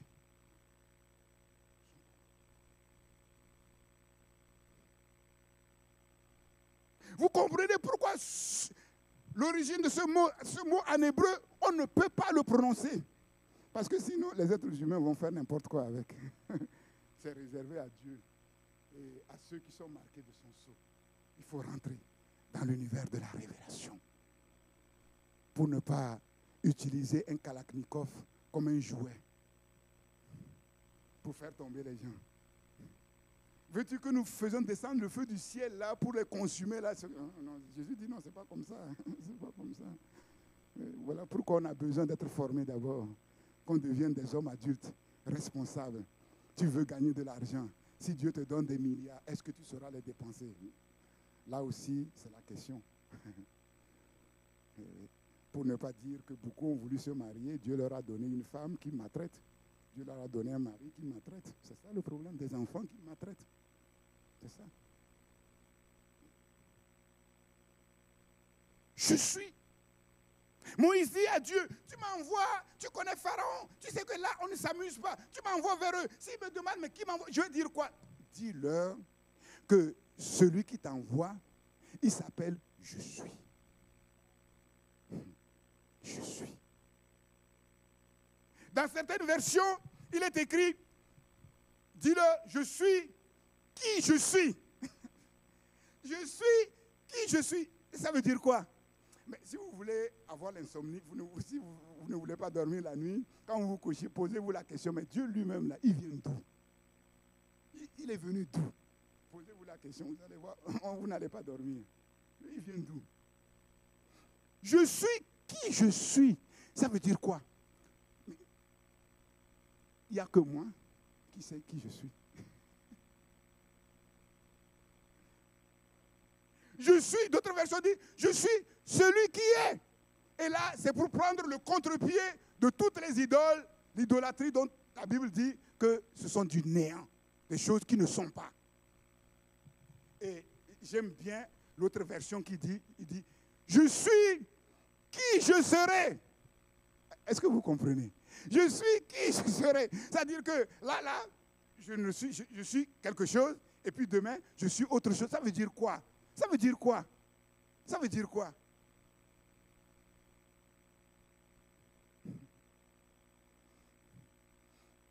Mais ça veut dire que Dieu, en fait, est la solution à tous les besoins. C'est-à-dire que aujourd'hui, tu vas rencontrer qui? Le Dieu de paix, qui te donne la paix. Voilà, toi tu vas dire, ah ouais, moi je connais Dieu. Mon Dieu, il est capable de donner la paix. Mais c'est un Dieu qui guérit aussi. Si demain tu as besoin de guérison, ce n'est pas le Dieu de la paix que tu vas appeler. Ce n'est pas le Dieu de la paix. Si tu as besoin d'argent, ce n'est pas le Dieu de la guérison que tu vas appeler. Et donc Dieu dit, en fait, selon le besoin dans lequel tu te retrouves, moi, je suis ce Dieu-là. Même si c'est un besoin nouveau, que personne n'a jamais vu, une situation que personne n'a jamais rencontrée sur la terre. Tu m'appelles, mais je vais venir comme le Dieu de cette situation-là. Mais comprenons-le. Voilà pourquoi la Bible dit que nous sommes appelés à régner sur la terre, dans la vie, mais par Jésus seul. Jésus est la source de toutes nos ressources. Lui seul, il suffit à tout, il suffit à tous. En lui se trouvent concentrées toutes les richesses de l'univers, dans le ciel, sur la terre et sous la terre. Et il veut que nous puissions le connaître tel qu'il est. Tel qu'il est. Je suis sans complément. Mais aussi, le pire, ce qui a déclenché tout et qui a précipité sa mort, c'est quand il a dit, avant qu'Abraham fût, je suis. Là, les gens ont compris que non, là, c'est inacceptable. Ça, c'est le blasphème le plus terrible qu'un être humain puisse. Et pourtant, c'était la vérité. Et le je suis, avec les compléments. Je suis le pain de vie. Et regardez la liste des 7 déclarations. Mais vous allez voir que c'est tout ce dont le monde, l'être humain a besoin sur la terre, sans compter le ciel, sur la terre, pour être heureux, pour être bien. Je suis le pain de vie. Le pain de vie. Et vous savez qu'il faut manger pour vivre.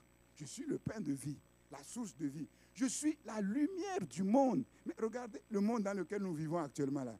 C'est quoi? L'incertitude totale. Tout le monde tâtonne. Les grands du monde, la crise là, d'où elle vient, ça va aller jusqu'où, quelle est sa fin, comment ça va finir. Personne ne sait. Personne. Mais Jésus, lui, sait parfaitement ce qui se passe. Et c'est parfait. Vous savez, je vais vous dire quelque chose, hein, le monde est en train de courir, vaccin, tout ça là. Oui, d'accord, mais c'est oublier le mot de Dieu. La solution véritable de cette crise va venir de là-haut. C'est tout. Ça va venir de là-haut, c'est tout. Tout le monde tâtonne, des aveugles qui dirigent d'autres aveugles. Et un jour, ils vont tous tomber dans le même trou. Jésus dit, je suis la lumière de la vie. Celui qui vient après moi ne va pas tâtonner. Il sait d'où il vient, il sait où il va. Et entre les deux, il sait comment se comporter, comment vivre. Je suis la porte du vrai bonheur. Vous savez que la porte du paradis a été fermée. Dieu a mis des chérubins avec des épées flamboyantes. Personne ne peut avoir accès au paradis. Personne ne peut avoir accès à la vraie vie. Personne ne peut avoir accès au bonheur. Et vous savez que dans l'Antiquité, les plus grands philosophes, en commençant par Socrate, Platon, Aristote, ils ont tous philosophé, ils ont tous construit des théories pour expliquer ce que c'est que la vie bonne. Mais personne n'a trouvé le secret. Ils sont tous morts. Qu'est-ce qu'ils ont transmis? Rien du tout. Rien. Mais Jésus dit, moi, je suis la porte de la vie, la porte du vrai paradis. Si quelqu'un entre par moi, il sera sauvé. Il entrera et il sortira et il trouvera des pâturages. Vous venez à moi, vous savez d'où vous venez. Vous savez où vous allez. Mais entre les deux, mais moi je suis là comme votre berger. Je suis le bon berger. Alléluia. Je suis le bon berger. Je suis la résurrection et la vie. Celui qui croit en moi vivra même s'il meurt. Et quiconque vit et croit en moi ne mourra jamais. Je suis le chemin, la vérité et la vie. Nul ne va au Père que par moi. Je suis la vraie vigne. Je suis le cep et vous êtes les sarments. Et vous savez que sans le cep, les sarments ne peuvent rien faire. Les sarments ne peuvent pas porter du fruit.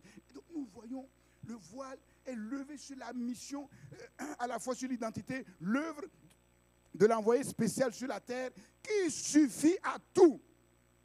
La vie dans toute sa plénitude, abondance, richesse, satisfaction totale. C'est ce que Jésus a résumé en disant: moi je suis venu sur la terre afin que mes brebis aient la vie et qu'ils l'aient avec abondance.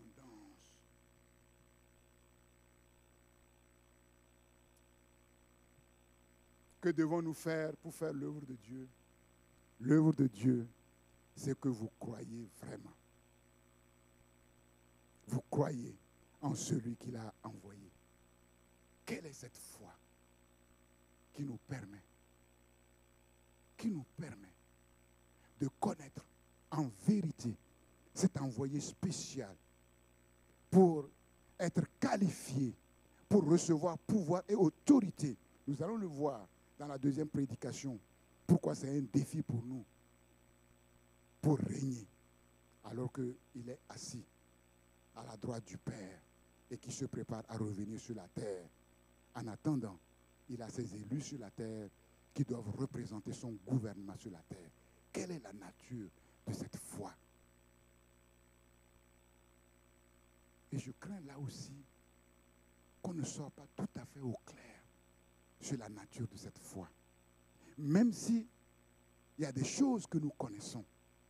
Vous savez, on peut connaître des choses, on peut savoir des choses, mais une chose, c'est de les connaître, et une autre chose, c'est de croire en elles. Jésus a dit, vous savez ces choses, vous êtes heureux si vous les mettez en pratique. Et comment nous mettons en pratique? On ne peut pas mettre en pratique si on ne croit pas. Par exemple, ce que je suis en train de vous dire, que Jésus nous satisfait pleinement. Vous savez ces choses. Mais il y en a peut-être qui ne croient pas. Il y en a qui disent, oui, Jésus peut me satisfaire, mais ils croient plus que c'est quand ils vont se marier, quand ils vont avoir du travail, que les choses vont changer vraiment. C'est ça le piège. C'est ça le piège. Je vous pose une question. Est-ce que Satan, avec toute la sagesse que Dieu lui a donnée, et nous savons qu'elle est colossale, est-ce qu'il ne savait pas les conséquences de sa chute, de sa rébellion? Vous croyez qu'il ne savait pas? Avec toute la sagesse que Dieu lui a donnée. Il savait. Mais je crois qu'il savait. Il savait. Mais pourquoi il s'est jeté dans cette aventure, mais désastreuse? Parce qu'il ne croyait pas à ce que Dieu disait, mais il croyait à ce que lui, il pensait. Si un enfant de Dieu croit qu'il peut être plus heureux dans le mariage qu'avec Dieu, il va chercher plus le mariage que Dieu.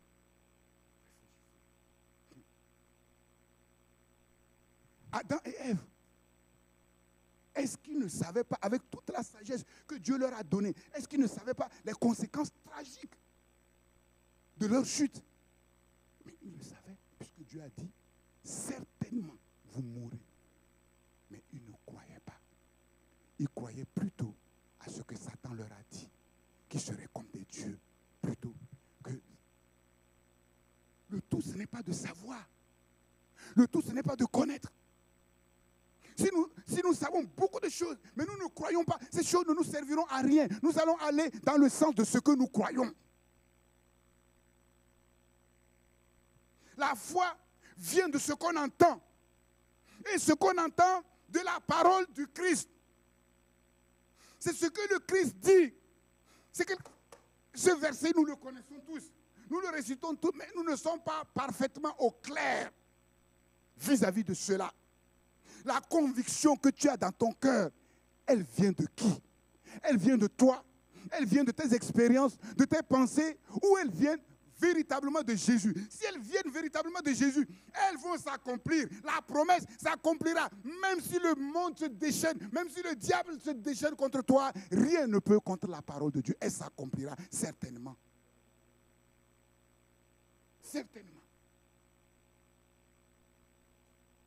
Jésus leur a dit, moi, je vous révèle cette grande vérité que vous n'avez jamais entendue nulle part, que vous n'entendrez de la bouche de personne. Parce qu'il y a un seul homme qui est descendu du ciel. Un seul, il n'y en a pas deux. Et c'est lui qui sait ce qui se passe au ciel. C'est lui qui connaît les secrets du ciel. Et ce sont les secrets du ciel que je suis en train de vous dire. Je suis le pain de vie. Le pain qui communique la vie éternelle. Ce n'est pas quelque chose que vous allez manger. C'est une personne. Et cette personne, c'est moi. Si vous mangez ma chair, si vous buvez mon sang, alors vous aurez la vie. Oh, cannibalisme. Ça, cannibalisme, ça, non. C'est pas possible. Mais c'est ça.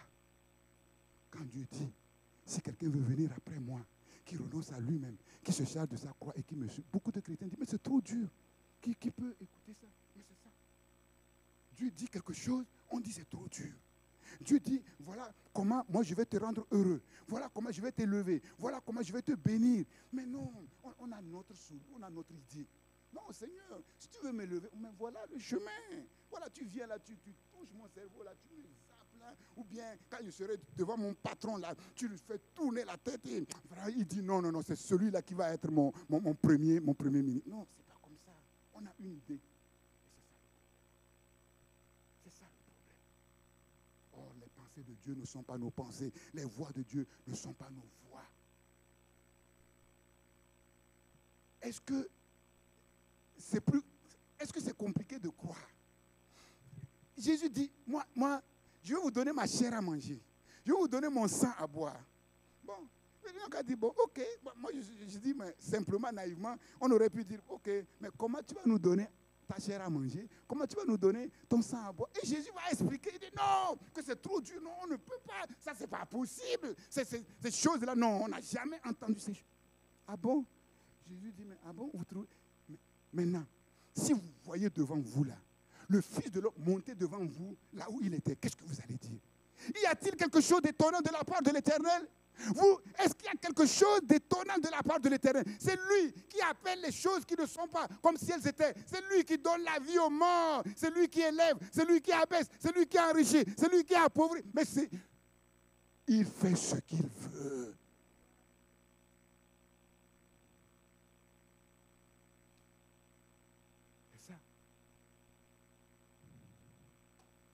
Les Juifs murmuraient, mais n'est-ce pas là Jésus, le fils de Joseph, nous connaissons son père.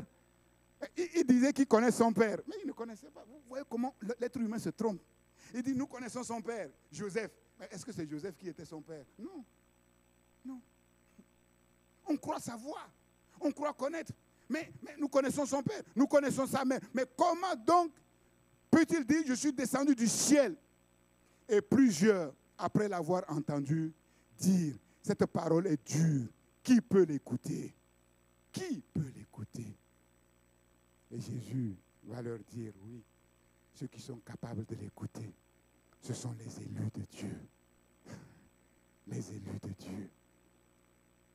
Les élus de Dieu, car ceux qu'il a connus d'avance, il les a prédestinés à être semblables à l'image de son Fils. Ceux qu'il a connus d'avance, il les a appelés. Ceux qu'il a appelés, il les a justifiés. Ceux qu'il a justifiés, il les a aussi glorifiés. En Jésus-Christ, nous avons été élus avant la fondation du monde pour que nous soyons saints et irréprochables devant lui. Il nous a prédestinés dans son amour à être ses enfants d'adoption. C'est le mystère de l'élection. Comment le comprendre? Tous les êtres humains ne sont pas qualifiés à comprendre ces choses. Mais à nous, qui ne sont pas les plus intelligents, Dieu nous a donné l'intelligence pour comprendre ces choses. Tout ce que le Père me donne viendront à moi, et je ne mettrai pas dehors celui qui vient à moi. Ne murmurez donc pas en disant, comment manger ma chair, comment boire mon sang. Oui, nul ne peut venir à moi si le Père qui m'a envoyé ne l'attire. Il est écrit dans les prophètes, Ils seront tous enseignés de Dieu. Ainsi, quiconque a entendu le Père et reçu son enseignement, vient à moi. Le privilège que nous avons d'être enseignés de la vérité, de la vraie parole de Dieu. Et Jésus va conclure en disant, ne vous scandalisez pas. C'est l'esprit qui donne la vie. La chair ne sert de rien. Cette parole que je vous ai donnée, elle est esprit et elle est vie. En elle se trouve la puissance de Dieu. En elle se trouve l'autorité de Dieu. En elle se trouve la main de Dieu.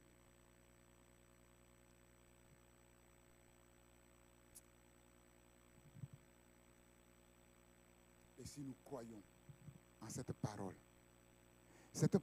qui est radicale, vous avez vu, Jésus n'a rien fait pour adoucir ces paroles. Jésus n'a pas dit, aïe, aïe, aïe, là tous vont s'en aller, oh, il faut quand même... Non, il est resté radical. Radical. Vous connaîtrez la vérité et la vérité vous affranchira. Cette parole radicale que Jésus a communiquée, dans cette parole radicale se trouve la foi radicale qui nous amène à nous positionner radical pour le roi et pour le Seigneur. Et ainsi, Dieu fera de nous les princes régnants sur cette terre. La foi en Dieu n'est pas une œuvre humaine. La foi en Dieu nous est communiquée d'en haut, au travers de la parole et au travers de l'Esprit de Dieu. Et en fait, cette foi qui vient dans nos cœurs par la puissance de la parole de Dieu, par la puissance de l'Esprit de Dieu, libère en nous la force et la puissance surnaturelle de Dieu qui nous qualifie pour que nous puissions régner sur cette terre, c'est-à-dire refléter le gouvernement céleste sur la terre, l'autorité et le pouvoir de donner à manger à ces foules affamées, non pas sur la base de nos ressources propres, mais sur la base de ses ressources infinies. Parce que lui, il sait très bien ce qu'il veut faire et ce qu'il va faire. Et ce qu'il va faire et ce qu'il veut faire, il le fera très bien.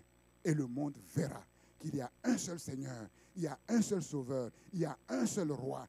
Oui, le Roi des rois, le Seigneur des seigneurs, ce que tous les rois de la terre n'ont pu faire, lui, il le fait comme un jeu d'enfant. Alléluia. Que son nom soit béni. Seigneur, quel privilège, Seigneur,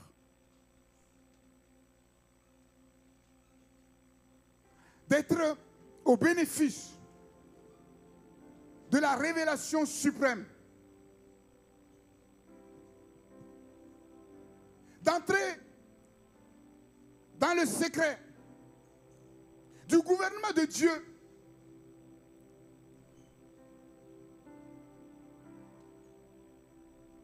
des choses cachées au monde,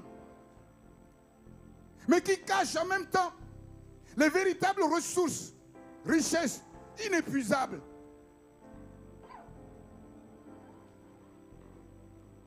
Et qui communiquent la vie, non pas avec difficulté, mais dans toute sa plénitude, dans toute son abondance. Jésus, l'envoyé du ciel, le Fils de Dieu,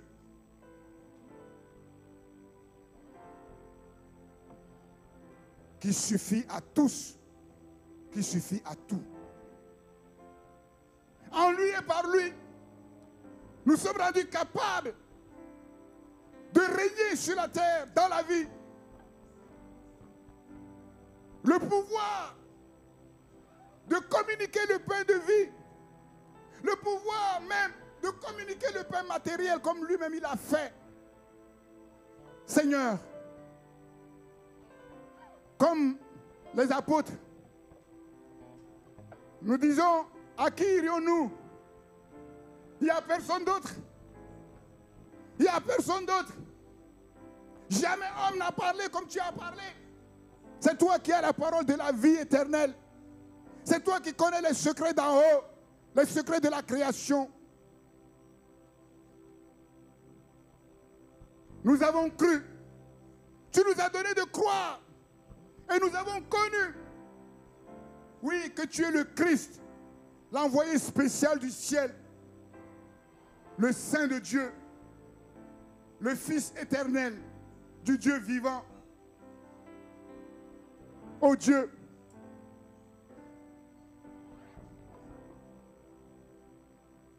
que cette foi qui nous a été donnée pour connaître le véritable manifeste son œuvre radicale à nous, pour que nous puissions nous positionner radicalement selon la parole radicale qui a libéré cette foi radicale en nous, pour être qualifiés pour te représenter sur cette terre,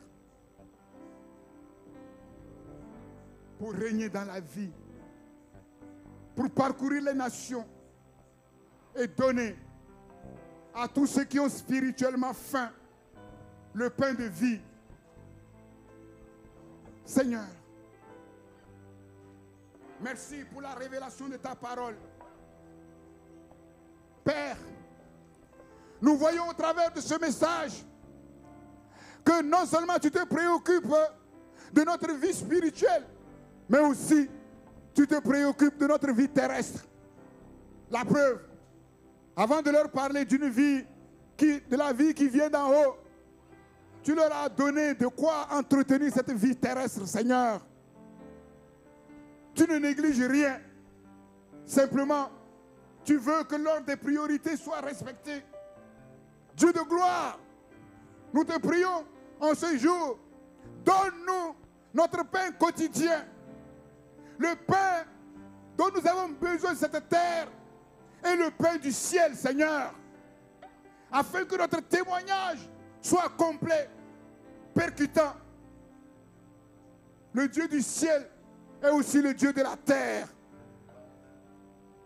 Et le Dieu du ciel est devenu chair comme nous sur la terre, ce qui nous montre l'importance, oui, de la terre, Seigneur, et de l'être humain. Nous prions maintenant pour le pain quotidien. Et le pain quotidien, c'est tout ce dont tu as besoin aujourd'hui. Que ce soit la guérison, que ce soit la délivrance, que ce soit le mari, que ce soit la femme, le travail, le succès dans tes entreprises, le succès scolaire et universitaire, que ce soit quelque autre besoin spécifique que toi seul que tu connais et qui te tracasse. Jésus connaît parfaitement ta situation et il a déjà pourvu à ton pain quotidien.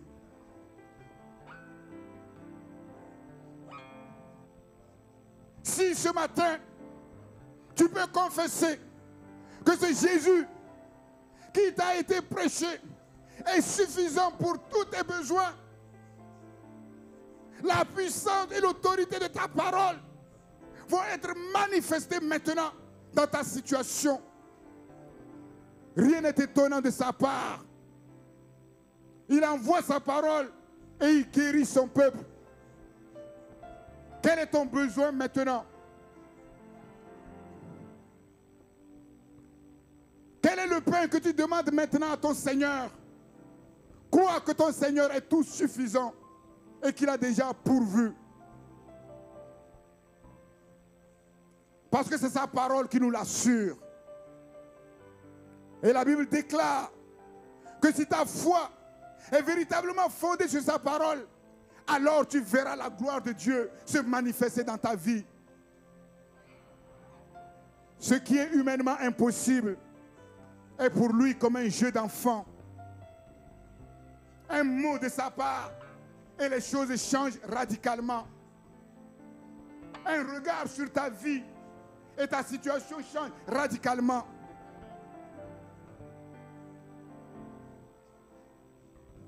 Seigneur, nous te prions de libérer maintenant le pain quotidien pour tes enfants. Nous croyons que tu es là, avec nous ici. Nous croyons que tu es avec nos frères et sœurs dans leur maison, nos bien-aimés qui nous suivent de loin, Seigneur. Tous ceux qui ont été au bénéfice de cette parole, nous croyons que tu es là, majestueusement, souverainement, prêt à manifester ta gloire comme tu l'as fait ce jour-là pour témoigner de ton amour pour ceux qui placent leur confiance en toi.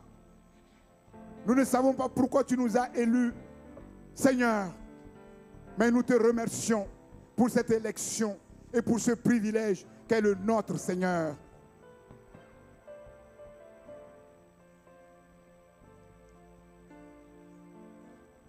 Père, en vertu de l'autorité que tu m'as déléguée pour paître ton troupeau, Seigneur, je t'invoque maintenant sur la situation de mon frère, sur la situation de mon soeur, et je proclame maintenant dans sa situation la victoire de la croix, la victoire du sang de l'agneau de Dieu.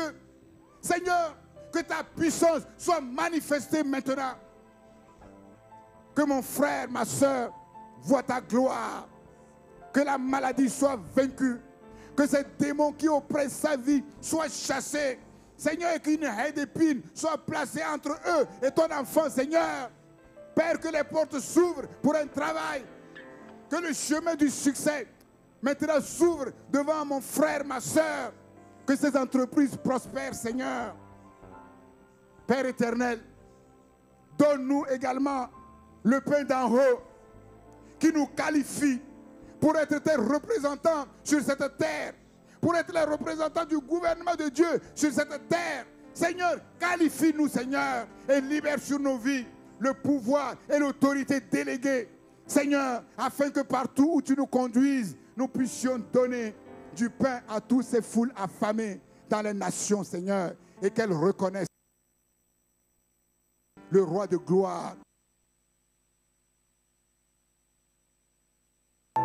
N'a pu faire sur cette terre, toi tu l'as fait, Seigneur, oh Dieu. Tu le fais et tu le feras, car tu t'appelles Je suis. Tu es celui qui suis, tu es celui qui est et tu es celui que tu seras. Alléluia, quelles que soient les situations, tu es, Seigneur, oh Dieu, Père, et tu es parfaitement et souverainement au contrôle de toutes choses.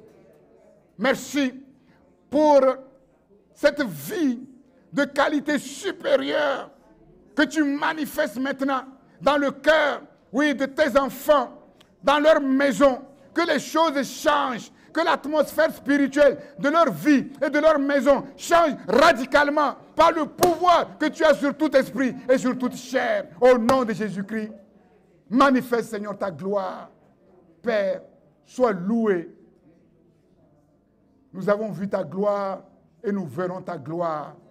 Et cette gloire sera manifestée au peuple des nations avant ton ultime retour, Seigneur.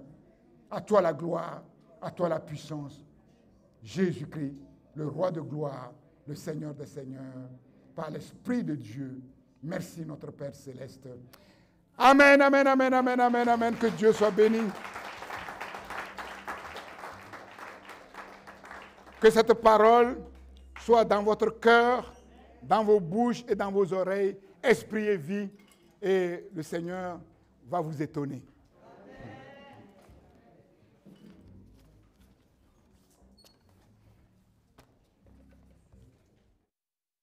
Notre culte en ligne est maintenant terminé. Merci à tous de nous avoir suivis. Vous pouvez nous suivre sur christpourlesnations.com. Nous vous souhaitons une excellente semaine. À dimanche prochain.